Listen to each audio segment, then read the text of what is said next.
கடவுள் நம்பிக்கையும் ஜோதிட நம்பிக்கையும் கொண்ட ஆன்மீக அன்பர்களுக்கு காமதேனு அஸ்ட்ரோ சர்வீஸ் சார்பாக வாழ்த்துக்களுடன் வணக்கம். தமிழ் மாதங்களில் மிகவும் முக்கியமான மாதமான ஆடி மாதத்தில் நிகழும் அற்புதமான விசேஷங்களையும் ஆடி மாதத்தின் சிறப்பம்சங்களையும் தெளிவாக எடுத்துச் சொல்வதற்காகவே இந்த வீடியோங்க. மாதங்களில் நான் மார்கழி அப்படின்னு கிருஷ்ண பரமாத்மா சொல்லியிருப்பார் இல்லைங்களா? அந்த மார்கழி மாதத்தை அதற்கு இணையான ஒரு தெய்வீகமான இன்னொரு மாதம் ஆடி. மார்கழி மாதம் கடவுள் பக்திக்கு மிகுந்த உகந்த மாதம்னு சொல்லுவாங்க. அதே போல் ஆடி மாதமும் கடவுளை மட்டுமே நினைக்க வேண்டிய ஒரு மாதம்ங்க. அதனால்தான் கடவுள் மீது பக்தி கொண்டு கடவுளை பற்றி மட்டுமே நினைக்க வேண்டிய மாதங்களாகிய ஆடியிலும் மார்கழியிலும் கல்யாணம் போன்ற சுபலிங்க நிகழ்ச்சிகளை அந்த காலத்தில் செய்யவில்லை. ஏன்னா அந்த கான்சன்ட்ரேஷன் ஃபோக்கஸில் அந்த கல்யாணம் அப்படியே பேசி சந்தோஷமாக இருப்பாங்க, கோயிலுக்கு போக மாட்டாங்க அப்படிங்கிறதுனால.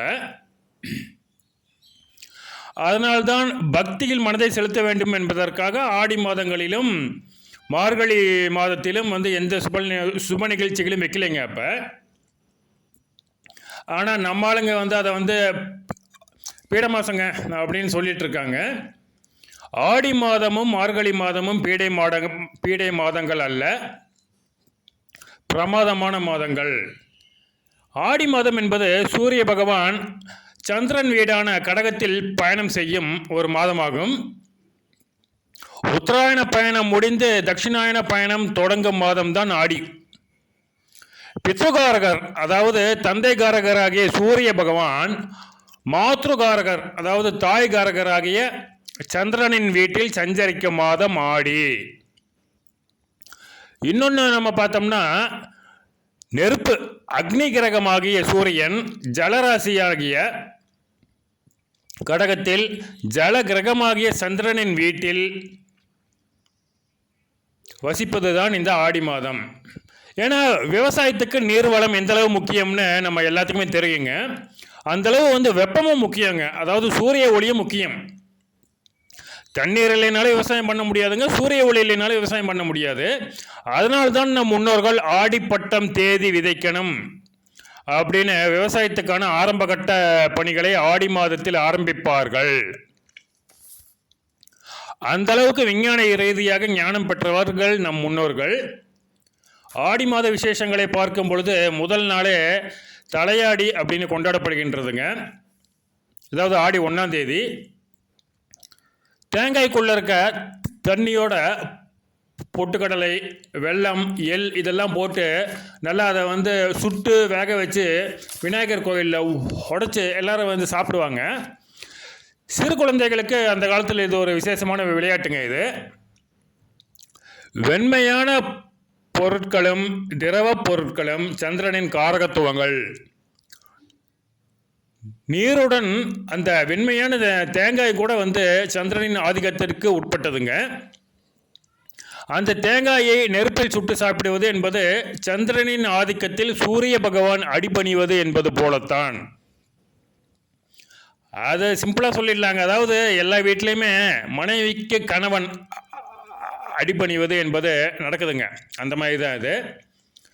அடுத்ததாக ஆடி அமாவாசை ஆடி மாதத்தில் ஒரு விசேஷமான மிகவும் விசேஷமான ஒரு அம்சம். அது சந்திரன் தனது சொந்த வீடான கடகத்தில் சூரிய பகவானுடன் இணையும் நாள். இந்த ஆண்டு ஆடி அமாவாசை பார்த்தீங்கன்னா ஆகஸ்ட் 12ஆம் தேதிங்க, புதன்கிழமை ஆயில்யம் நட்சத்திரத்தில் அமைகின்றது. ராமேஸ்வரம் அக்னி தீர்த்தத்தில் நீராடிவிட்டு ராமநாதரையும் பர்வதவர்த்தினி தாயாரையும் வழிபாடு செய்வது மிகவும் நல்லது. அதே சமயத்தில் அங்கே பதஞ்சலி முனிவரும் காட்சியளிப்பாருங்க. அவரை வழிபடுவது ஆயில்ய நட்சத்திரத்தினருக்கு மிகவும் நல்லது. உரைகளில் 2 பாங்க மாதிரிங்க.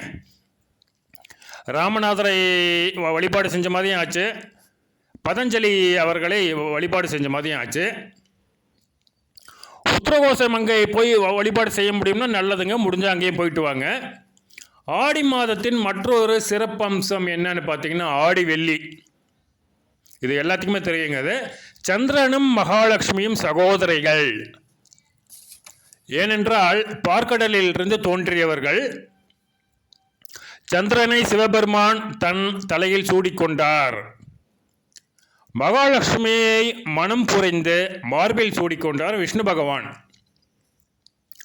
அது மட்டுமல்லாமல் மகாலட்சுமியை அதிதேவதையாக கொண்ட சுக்கிரன் அவர்களுடைய சொந்த ராசியான ரிஷபராசியில்தான் சந்திரன் உச்சமடைவார்.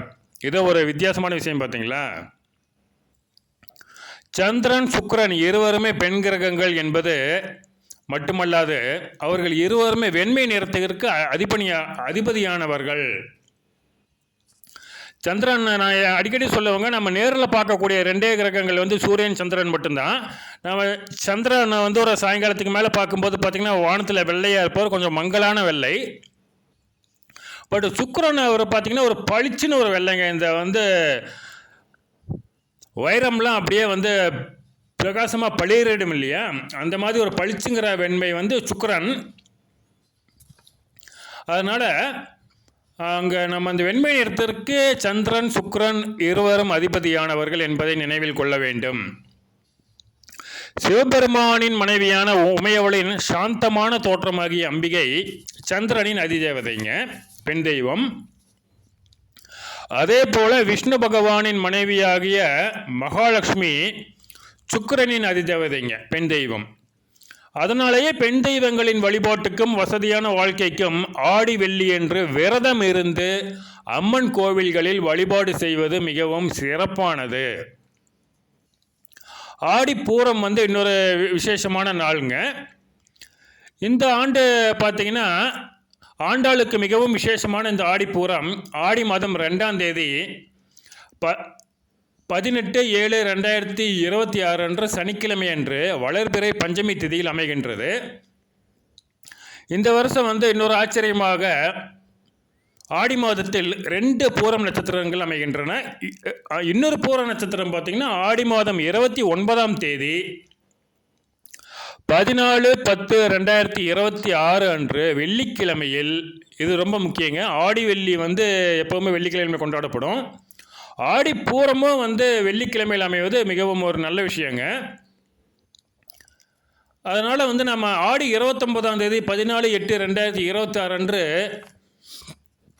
வெள்ளிக்கிழமையாகவும் பூரம் நட்சத்திரமாகவும் அமைவதால் அன்றைய தினத்தில் ஆடி வெள்ளியையும் ஆடிப்பூரத்தையும் சேர்த்து கொண்டாடுவது நல்லது. அன்று ஸ்ரீவில்லிபுத்தூர் சென்று ரங்கமன்னாரையும் ஆண்டாள் தாயாரையும் வணங்கி வழிபடுவதால் எல்லா நட்சத்திரத்துக்குமே நல்லா இருக்குங்க. பூரம் நட்சத்திரத்தினருக்கு வந்து நன்மைகள் அதிகம் கிடைக்கும் என்பது நிச்சயம். ஆடி 18ங்க, ஆடி மாதத்தின் அடுத்த விசேஷம் ஆடிப்பெருக்கு என்று அழைக்கப்படும். இந்த ஆண்டு ஆகஸ்ட் 3ஆம் தேதி திங்கட்கிழமை அன்று இந்த விசேஷம் கொண்டாடப்படுகின்றது. நதிக்கரைகளிலும் காவிரி கரையோரங்களிலும் மிகவும் விசேஷமாக கொண்டாடப்படும். சில மாவட்டங்களில் உள்ளூர் விடுமுறை விடப்படும் என்று சொல்லும்போதே இதன் மகத்துவத்தை நாம் புரிந்து கொள்ளலாம். ஆடி மாதத்தின் கடைசி நாளில், அதாவது ஆடி 32ஆம் தேதி ஆகஸ்ட் 14ஆம் தேதி அன்று திங்கட்கிழமையில் ஒரு விசேஷமான பண்டிகை கொண்டாடப்படுகின்றதுங்க. கருட பஞ்சமி, கருட ஜெயந்தி அப்படின்னு சொல்லுவாங்க. எல்லா பெருமாள் கோவில்களிலுமே கருட பகவான் கைகூப்பியபடி காட்சி அளிப்பார் என்பதை விட பெரிய திருவடிகளாரான கருடாழ்வார் இல்லாத பெருமாள் கோவில்களே இல்லை. கருடாழ்வார் இல்லாத வைஷ்ணவ தலங்களே இல்லை என்று நிச்சயமாக சொல்லலாம். அதில் வந்து கும்பகோணம் பக்கத்தில் நாச்சியார் கோயில் கருட பகவான் மிகவும் பிரசித்தி பெற்றவர். கல்கருடன் என்று அன்புடன் அழைக்கப்படும், பக்தி பரவசத்தோடு வணங்கப்படும் இவர் பற்றி தனி வீடியோவே போடலாங்க. அந்தளவு அவர் விசேஷ சக்தி படைத்தவர். இன்னொரு பிரம்மாண்டமான கருடாழ்வார் 108 திவ்ய தேசங்களில் முதல் திவ்ய தேசமான ஸ்ரீரங்கத்தில் காட்சியளிக்கின்றார். பிரம்மாண்டமாக இருப்பாருங்க. நாகங்களை அணிந்து நாகபூஷணனாக காட்சியளிக்கின்றார். ஸ்ரீரங்கம் போனவங்க கண்டிப்பாக நீங்கள் வந்து அவரை வந்து தரிசனம் பண்ணியிருப்பீங்க, வணங்கி வழிபட்டு இருப்பீர்கள். இந்த காலத்தில் எதுக்கு எடுத்தாலுமே நாகதோஷம் சர்ப்பதோஷம்னு நினச்சி மக்களுக்கு நிம்மதி போயிடுச்சுங்க. லக்னத்திலேயோ ராசியிலேயோ இல்லை லக்னத்திற்கோ ராசிக்கோ 7ஆம் இடமான களத்திர ஸ்தானத்திலேயோ ராகு கேதுக்குள் இருந்தாலும், களத்திரகாரகனாகிய சுக்கிரனுடன் ராகு கேதுக்குள் இணைந்தாலும் மணவாழ்வுக்கு தடை தாமதம் தடங்கள் என்று எண்ணுகின்றோம் அல்லவா? அதுவும் சுக்கிரனும் ராகுவும் இணைந்தால் கல்யாணமே நடக்காது, நடந்தாலும் நிலைக்காது, மோசமான பலன்களாக கள்ளக்காதல் போன்ற ஒரு விரும்பத்தகாத நிகழ்ச்சிகள் நடந்து குடும்பத்தை பாதிக்கும்.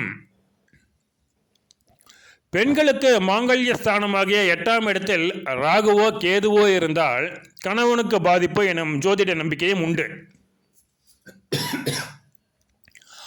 ஆனால் ஆயில்ய நட்சத்திரத்தை சேர்ந்தவர்களுக்கு நாகதோஷமும் கிடையாது, சர்ப்பதோஷமும் கிடையாது அப்படின்னு நான் அடிக்கடி சொல்லுவேங்க.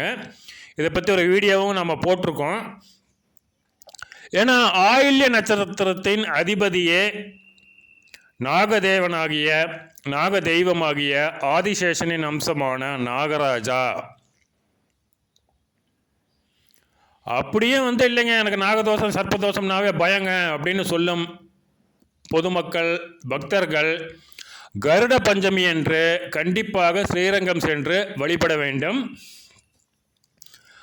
கருடாழ்வாரையும் வழிபட்டுவிட்டு ஸ்ரீ ரங்கநாதரையும் தாயாரையும் வழிபடுவது ராகு சுக்கிரன் அந்த 2 பேர் காம்பினேஷன் சம்பந்தமான எல்லா தோஷத்தையும் போக்கும்.